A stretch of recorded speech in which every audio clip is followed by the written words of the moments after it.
Were very interested in how we went from the atlatl to the bow and arrow. They they want to bridge the gap between. Do you have resources for that? Well, that's a great question. There's not really a direct link between one to the Right, next. I mean, right. they're developed very independently, and the bow and arrow is not like into. I think a lot of my students, at the college level, think someone invented the bow and arrow, patented it, and marketed it to everybody else, and that's how it Right. went out from there. But that's not, of course, what happens. The bow and arrow and similar sort of things get kind of invented and reinvented in lots of places simultaneously. So what happens is, it's all about finding ways to hunt more effectively.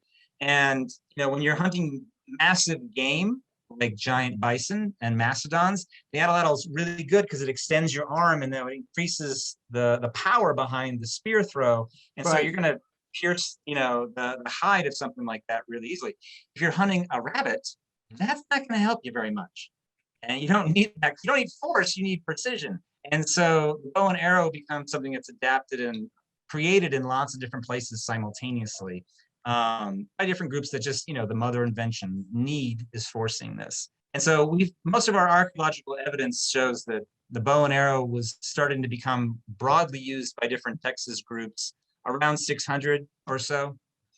We might have new archaeological discoveries that push that date back, but that's what the consensus is right now. So it was more for precision hunting Well, precision and also and speed and distance. power. I mean, the bow. Yeah. I actually grew up, bow hunting. Like it can be very powerful as well. But Yeah. it's just a different type of hunting. You're also talking about distance there. I mean, that's Right. another advantage of the bow over spear, for example. The atlatl is not about distance. The atlatl is about strength and power that's Right. being used.